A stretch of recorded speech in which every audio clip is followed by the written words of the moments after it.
Good morning, students. Today we are going to start our chapter number 6, Heat and Temperature.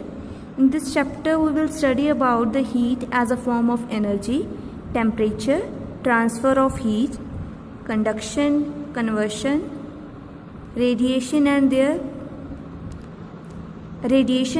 practical uses. Let's get started. Look at the picture given below and write H against the objects that are hot and C against those are cold. हमने क्या करना है, इन object को observe करना है और जो भी ऑब्जेक्ट्स हॉट हैं उनके लिए हमने H लिख देना है और जो कोल्ड हैं उनके लिए हमने C लिख देना है. फर्स्ट हमारे पास आइसक्रीम है, इसके नीचे हम क्या लिखेंगे, हॉट है या कोल्ड है. ये कोल्ड है तो हम यहाँ पे क्या लिख देंगे, C. एंड सेकेंड पे H. एंड थर्ड ये फिर से कोल्ड है तो हम कोल्ड के लिए क्या लिखेंगे, C. And next is fire. Fire क्या होती है, हॉट, तो हम क्या लिखेंगे, H. मतलब हमने क्या लिखना है इन पिक्चर्स को देखते हुए कि हमारे पास जो ऑब्जेक्ट गिवन है वो हॉट है या कोल्ड है. H लिखेंगे हम हॉट ऑब्जेक्ट के लिए और C लिखेंगे कोल्ड ऑब्जेक्ट के लिए. We have learned in the previous classes that the ability to do work is called energy. हमने प्रीवियस क्लासेस में स्टडी किया है कि जो भी हमारे काम करने की क्षमता है, एबिलिटी है, उसे क्या बोलते हैं, एनर्जी. इसके अलावा हमने पिछले क्लासेस में हीट, लाइट और साउंड और विंड के बारे में भी पढ़ा है. ये क्या है, टाइप्स ऑफ एनर्जी हैं. इस चैप्टर में हम ज़्यादातर हीट एनर्जी के बारे में स्टडी करेंगे. हमारा फर्स्ट टॉपिक है heat. You might have observed that if you leave a steel spoon in a glass of hot milk for some time, the spoon become warm. आपने ऑब्जर्व किया होगा कि जब हम किसी भी स्टील स्पून को हॉट मिल्क के कंटेनर में रख देते हैं, अगर सपोज हमारे पास एक ग्लास है उसमें हॉट मिल्क है, उसमें हम स्टील के स्पून को रख रहे हैं, तो क्या होगा, जो हमारा स्टील का स्पून होगा वो वार्म हो जाएगा. Have you ever wondered why this happen? आपको पता है ये क्यों होता है? When a hot object and a cold object come in contact with each other. जब हमारे पास एक hot object हो और एक cold object हो और दोनों contact में आते हैं तो क्या होता है, a type of energy flow from hotter object to the colder one. तो क्या होता है, एक energy flow होती है hotter object से colder object की तरफ. This energy is called heat energy. इस energy को क्या बोलते हैं, heat energy. जब भी एक हॉट ऑब्जेक्ट और कोल्ड ऑब्जेक्ट कॉन्टैक्ट में आता है तो क्या होता है, जो हॉट ऑब्जेक्ट है उसकी जो एनर्जी होती है कोल्डर वन में ट्रांसफ़र हो जाती है. इस एनर्जी को हम हीट एनर्जी बोलते हैं और इसके SI यूनिट्स हैं वो क्या हैं, जूल. इसे हम J से डिनोट करते हैं, ठीक है. An object become warm when heat energy flow into it and become cold when the heat energy flow out of it. अगर जिस चीज़ में जो एनर्जी है ट्रैवल होके जाएगी वो तो जो बॉडी है वो वार्म हो जाएगी, और जिससे ट्रैवल होएगी, जैसे हमने क्या किसकी एग्जांपल ली थी, हॉट मिल्क एंड स्पून की. स्पून में एनर्जी ट्रांसफ़र हो रही है तो वो वार्म हो रही थी, और मिल्क से ट्रांसफ़र हो रही थी तो क्या होगा, वो ठंडा हो जाएगा. Sun is a natural source of heat energy on the earth. जो सन है वो क्या है, हमारा नेचुरल सोर्स ऑफ हीट है. Next topic is temperature. The sun and a cup of tea are not equally hot.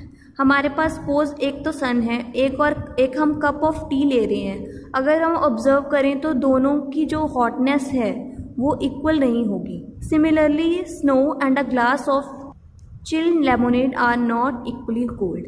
Suppose हम एक snow ले रहे हैं, एक बर्फ़ ले रहे हैं और एक नींबू पानी, चिल्ड नींबू पानी ले रहे हैं, तो उनकी भी जो कूलनेस होगी वो इक्वल नहीं होगी. There is a difference in degree of coldness and hotness of the thing mentioned above that we can sense.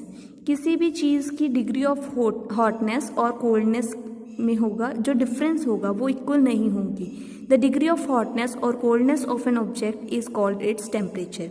किसी भी बॉडी की जो हॉटनेस और कोल्डनेस है उसे हम डिग्री में मेज़र करते हैं, उस डिग्री को क्या बोलते हैं, उस चीज़ का temperature. The SI unit of temperature is kelvin. और जो हमारा टेम्परेचर है उसकी SI यूनिट्स क्या हैं, केल्विन. ये आपने SI यूनिट सभी की लर्न कर लेनी है. और केल्विन को हम किससे डिनोट करते हैं, K से. In activity 1 our aim is to understand whether one sense of touch is reliable to determine how hot or cold objects are. कि हम एक बार टच करके हम बता सकते हैं कि कौन सा ऑब्जेक्ट हॉट है या कोल्ड है। इसके लिए हमें क्या क्या चाहिए, हमें 3 बिकर्स चाहिए, उसे हम लेबल कर लेंगे ABC। उसके बाद हमें वार्म वाटर चाहिए, cold water and normal water चाहिए। हम क्या करेंगे, प्रोसीजर क्या है इसका, first take 3 beakers ABC, pour warm water in A, cold water in a beaker C, in beaker B pour water at room temperature। हमने क्या करना है, बिकर A में कोल्ड वाटर लेना है, बिकर C में हमने जो बिकर 1A है हमारा उसमें वार्म वाटर लेना है, बिकर जो C है उसमें हमने कोल्ड वाटर लेना है, और बिकर जो B है उसमें हमने वाटर लेना है रूम टेम्परेचर पे, मतलब नॉर्मल वाटर लेना है हमने। Next dip the index finger of your left and right hand side in beaker A. हमने क्या करना है, जो हमारे इंडेक्स फिंगर है दोनों हाथों की उसे बिकर ए में डिप करना है एंड सी रिस्पेक्टिवली। उसके बाद हमने सी में उसे डिप कर लेना है, हमने उसे 1 मिनट के लिए डिप करना है। Then dip both the fingers in beaker B. उसके बाद हमने क्या करना है, पहले तो हमने अपनी इंडेक्स फिंगर एक हाथ की ए में डिप करनी है, एक हाथ की हमने सी में डिप करनी है। उसके बाद 1 मिनट के बाद हमने दोनों फिंगर्स निकाल के जो हमारा बिकर बी है जिसमें नॉर्मल वाटर है उसमें हमने फिंगर्स को डिप कर देना है। आप क्या ऑब्ज़र्व करोगे कि जो हमारा राइट हैंड जो हमने फिंगर हमने ए में डाली थी उसको जब हम बी में डाल रहे हैं तो क्या होगा, हमें कोल्ड फील होगा, और वही फिंगर जो हमारी सी में थी हम बी में डाल रहे हैं वो हमें वार्म फील होगी। As shown in above activity, our sense of touch is not reliable in deciding how hot and cold water objects are। मतलब हम टच, इस एक्टिविटी से हमें क्या क्लियर हुआ कि हम किसी भी चीज़ को टच करके ये नहीं बता सकते कि कौन सा ऑब्जेक्ट कितना ज़्यादा ठंडा है या कितना ज़्यादा गर्म है। There are more reliable way to measure the temperature of an object. Let us learn more about them। हमारे पास इससे ज़्यादा अच्छे मेथड्स हैं जिससे हम टेम्परेचर को मेज़र कर सकें, उसके बारे में हम आगे फर्दर स्टडी करेंगे। Measuring of temperature. The instrument use to measure temperature is called thermometer. जिस इंस्ट्रूमेंट को हम टेम्परेचर मेज़र करने के लिए यूज़ करते हैं उसे क्या बोलते हैं, thermometer. A thermometer consist of following parts. इस टॉपिक में हम स्टडी करेंगे कि थर्मामीटर के कौन कौन से पार्ट्स होते हैं। फर्स्ट है bulb. It is a part that actually touch the object those whose temperature is to be measured. ये कौन सा पार्ट है जो ऑब्जेक्ट को टच करता है, जिसका हमने टेम्परेचर मेजर करना है। The bulb contain either mercury और अल्कोहल। जो हमारा बल्ब है उसमें या तो मर्करी प्रेजेंट होगा या अल्कोहल प्रेजेंट होगा। ये डायग्राम में देखो, ये जो रेड कलर का दिखाया गया ये क्या है, बल्ब है। इससे हम क्या करते हैं, जिस भी चीज़ का हमने टेम्परेचर मेजर करना है हम उस चीज़ को इस बल्ब से टच करते हैं। Let us discuss why mercury is use in thermometer. हम स्टडी करेंगे कि थर्मामीटर में हम मर्करी क्यों यूज़ करते हैं। Mercury is preferred in most thermometers because it is present in liquid state a wide range of temperature। Mercury हम ज़्यादातर थर्मामीटर में इसलिए प्रेफर करते हैं क्योंकि जो मर्करी है एक मेटल है जो रूम टेम्परेचर पे लिक्विड फॉर्म में एग्जिस्ट करता है। It is silvery grey in colour, therefore it is relatively easy to observe. ये सिल्वरी ग्रे कलर का होता है तो हम ईजीली इसे ऑब्जर्व कर सकते हैं, ईजिली डिटेक्ट कर सकते हैं temperature. It does not stick into the glass in which it is enclosed। जो हमारा थर्मामीटर होता है हमें पता है वो ग्लास का बना होता है। ये क्या करता है, ग्लास में स्टिक नहीं करता, इसके कारण हम क्या इसे ईजिली ऑब्जर्व कर सकते हैं। However, one drawback of using mercury is that it is very toxic। उसके बाद हमारी मर्करी की जो ड्रॉबैक भी है वो क्या है कि ये बहुत ही टॉक्सिक होता है, बहुत ही जहरीला होता है। अगर ये किसी के जो मुंह में अगर ब्रेक हो जाए तो इसके काफ़ी हार्मफुल इफ़ेक्ट्स हो सकते हैं। नेक्स्ट है why we use alcohol in thermometers. First है the range of temperature that can be measured using alcohol is less than -70 degree Celsius. इससे हम बहुत ठंडा टेम्परेचर भी मेजर कर सकते हैं, -70 डिग्री सेल्सियस तक हम इसे मेज़र कर सकते हैं। Alcohol is a cheaper then mercury. ये जो अल्कोहल है वो मरकरी से काफ़ी ज़्यादा सस्ता है। On the other hand, the drawback of using alcohol in thermometer is that the temperature above 78 degrees Celsius cannot be measured. इसकी ड्रॉबैक क्या है? हमारी जो मरकरी की ड्रॉबैक थी कि ये बहुत ही टॉक्सिक होता है, बहुत ही जहरीला होता है, और जो हमारी अल्कोहल है उसकी ड्रॉबैक क्या है कि ये अबव 78 डिग्री सेल्सियस जो टेम्परेचर है उसे मेजर नहीं करता। नेक्स्ट है stem. It is a glass capillary tube through which mercury or alcohol rise or fall as object around a bulb, warm or cool. Stem क्या है? ये देखो स्टेम पिक्चर में ये दिखाई गई है। ये क्या है? ग्लास की कैपिलरी है जिसमें क्या है, जो मरकरी और अल्कोहल है वो फ्लो करता है और हमें क्या बताता है कि किसी भी चीज़ की जो हॉटनेस और कोल्डनेस है उसकी डिग्री हमें पता चलती है। नेक्स्ट है scale. The scale marked on the stem indicates the temperature of the substance. ये देखो एक स्केल दिखाया गया है। ये क्या बताता है? किसी भी चीज़ का टेम्परेचर हमें इंडिकेट करता है। इस पार्ट में हमने स्टडी किया कि हमारे कौन कौन से पार्ट्स होते हैं जो थर्मामीटर की, उनके बारे में। नेक्स्ट है types of thermometer. The 3 commonly use thermometers are, first is clinical thermometer. First क्या है? क्लिनिकल थर्मामीटर है। A clinical thermometer is use to measure the temperature of human body. जो डॉक्टर्स यूज़ करते हैं इसे क्या किया जाता है, जो ह्यूमन बॉडी है उसका टेम्परेचर मेजर करने के लिए यूज़ किया जाता है। The normal appropriate temperature of a human body is 37 degree Celsius और 98.6 डिग्री फ़ारेनहाइट। जो हमारा नॉर्मल टेम्परेचर है ह्यूमन बॉडी का वो क्या है? 37 डिग्री सेल्सियस है और 98.6 डिग्री फ़ारेनहाइट है। But it vary depend upon age. But ये एज के अकॉर्डिंग वेरी करता रहता है, चेंज होता रहता है। ये डे के टाइम पे भी डिपेंड करता है और हमारी इन्वायरमेंटल कंडीशंस कैसी हैं उसके अकॉर्डिंग भी वेरी करता है।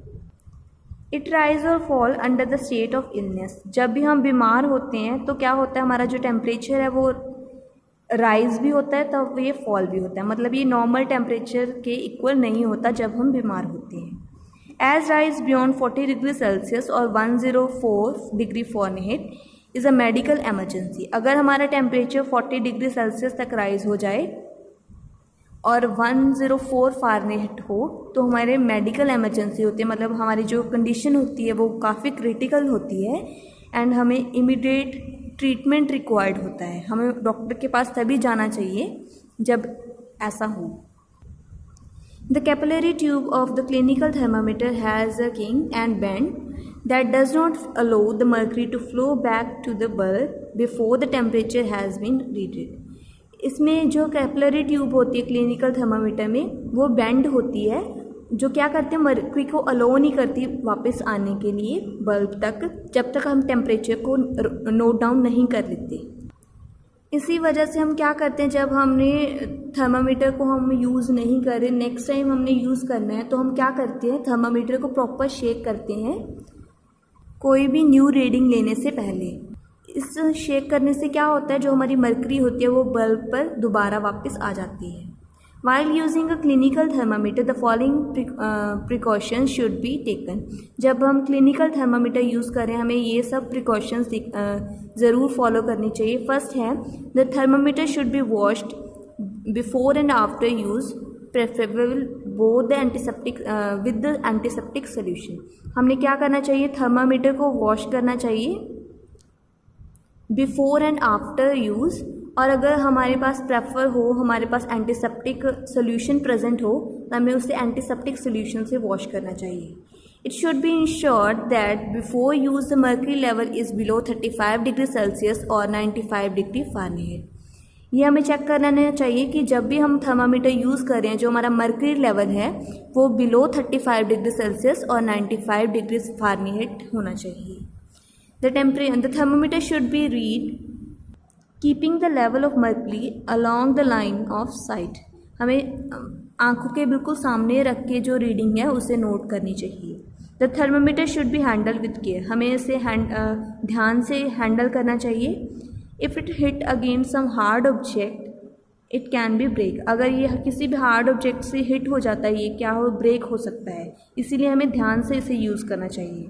The bulb of thermometer should not be touch while taking a reading. हमें इसके बल्ब को टच नहीं करना चाहिए जब भी हम रीडिंग नोट कर रहे हो।